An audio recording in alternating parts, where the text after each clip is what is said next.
बहुत दिनों की बात है। एक गुरु और चेला भ्रमण करते करते एक अनजान नगर में पहुंचे। शाम हो रही थी। नगर की सुंदरता देख गुरु चेला बहुत ही खुश हुए।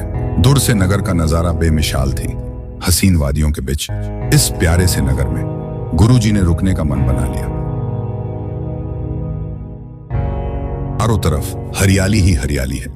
लगता है कि यहाँ के रहने वाले नागरिक आनंदमय जीवन बिता रहे हैं। सुन रहे हो रामचेला? मेरा मन तो यही कहता है कि यहीं कुछ दिन बिताया जाए। क्या कहते हो रामचेला? और दोनों गुरु चेला उसी नगर के एक कुटिया पर जाते हैं और रात बिताते हैं।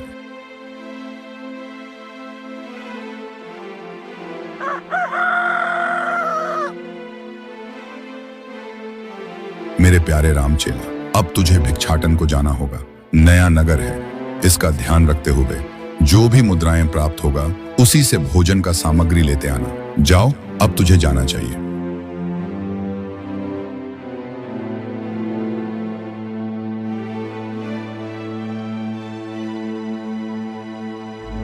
अरे ओ सब्जी वाले भैया, जरा अपने सब्जी का दाम बताना।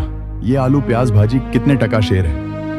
लगता है आप नए नए इस नगर में आए हैं महात्मा जी, तभी तो दाम पूछ रहे हैं। अरे हमारे नगर में सब कुछ टका शेर है, चाहे कुछ भी लीजिए। भैया मिठाई वाले, इन मिठाइयों का दाम बताइए। ये लड्डू बर्फी खाजा कितना टका शेर दिए हैं? अरे कोई भी मिठाइयां ले लीजिए, सब टका शेर है। हमारे महाराज का हुक्म है कि सभी सामान टका शेर बिकना चाहिए। आप बेहिचक बोलिए, क्या तौल दूं? अरे ये क्या लाए तुम? ये लड्डू, रसगुल्ला, बर्फी, इमरती और काजू बादाम।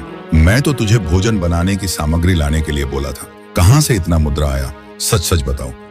गुरुदेव की जय हो। हम बहुत ही भाग्य वाले हैं कि ऐसा नगर में आए हैं जहां हर सामान टका शेर है।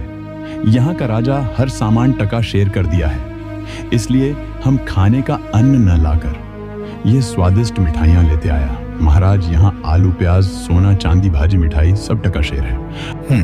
तो ये बात है। अब इस नगर में ज्यादा दिन रुकना ठीक नहीं वत्स। जहां का राजा महामूर्ख हो, गधे और घोड़ा यानी बुद्धिमान और मूर्ख को जो राजा एक तराजू पर तौलता हो, उसके राज में कभी भी कुछ भी हो सकता है। अर्थात यह मूर्खों की नगरी है। यहां से चले जाना ही बेहतर है। चलने की तैयारी करो। नहीं गुरुदेव, यह तो कदापि नहीं होगा। अब तो मैं यहीं रहूंगा और खूब खाकर अपना सेहत बनाऊंगा। बहुत दिनों के बाद तो ऐसा सस्ता नगर पाया हूं। जब टका शेर ही है तो खूब मक्खन मलाई खाऊंगा, पर जाऊंगा नहीं।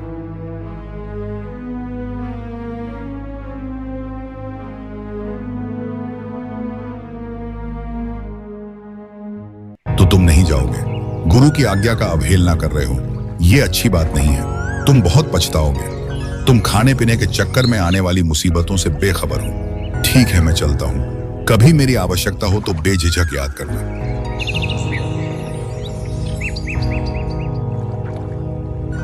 चाहिए गुरुदेव, आपके नसीब में यहाँ का पौष्टिक आहार नहीं है। मेरा तो मौज ही मौज है।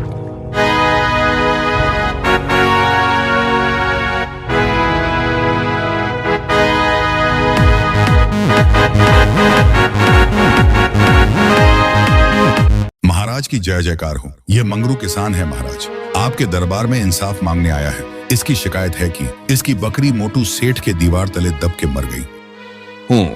तो तुम्हारे कहने का मतलब कि इसकी बकरी मोटू सेठ के दीवार से दब के मरी है और सजा सेठ को मिलना चाहिए।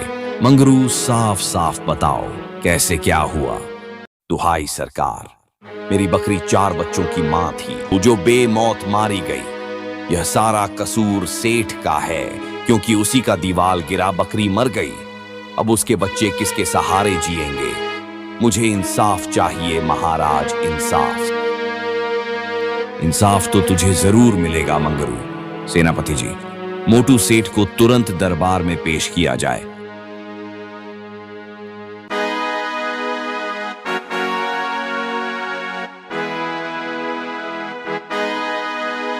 मोटू सेठ दरबार में हाजिर है महाराज। यही दीवार कमजोर बनाया था जो बकरी दब के मर गई। दुहाई सरकार, मुझे क्षमा करें, इसमें मेरी कोई दोष नहीं महाराज।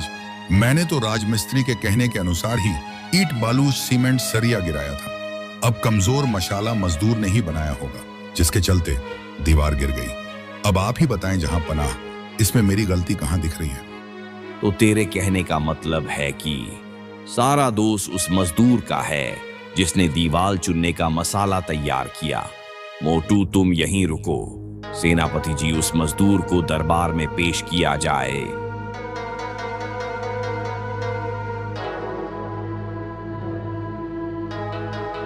महाराज, मजदूर हाजिर है। इसी ने कमजोर मसाला बनाया था।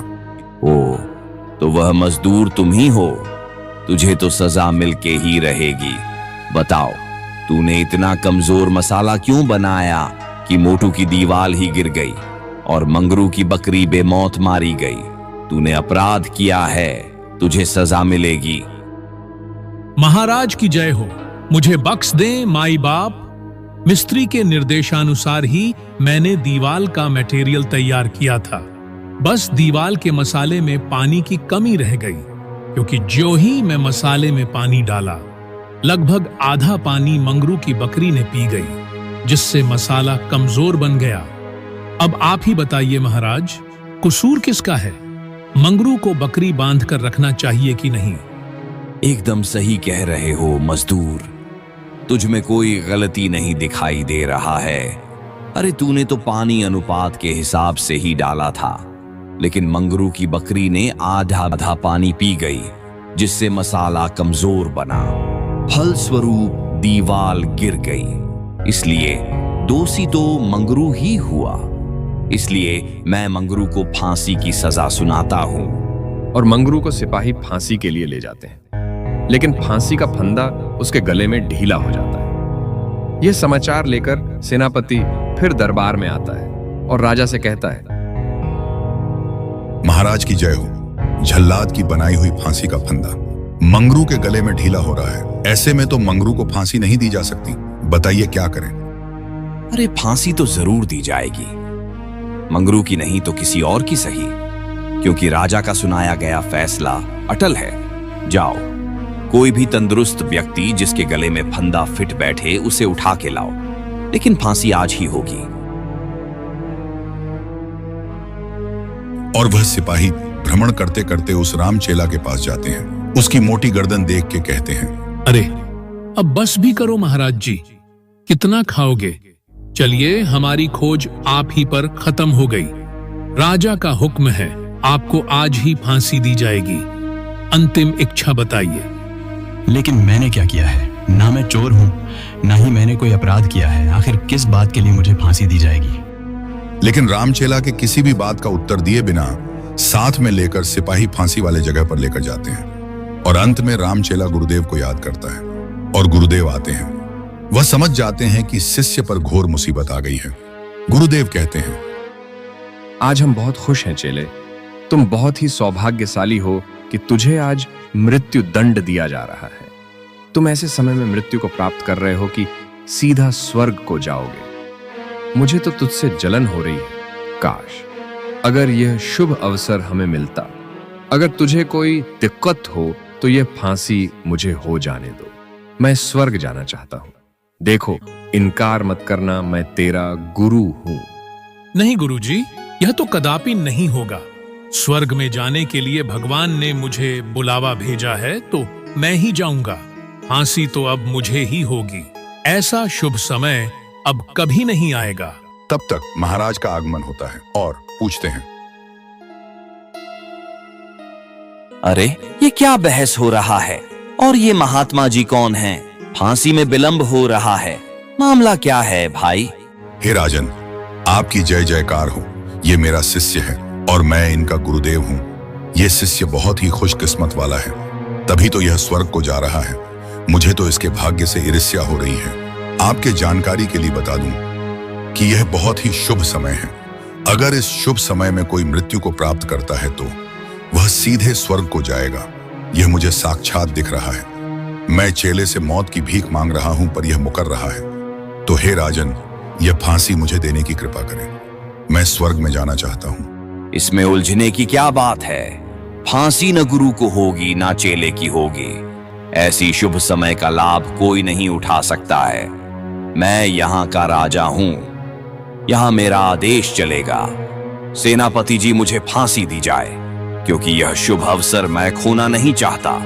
मेरे रहते किसी और को भला स्वर्ग कैसे मिल सकता है? स्वर्ग में सिर्फ मैं जाऊंगा, मेरे आदेश का पालन हो।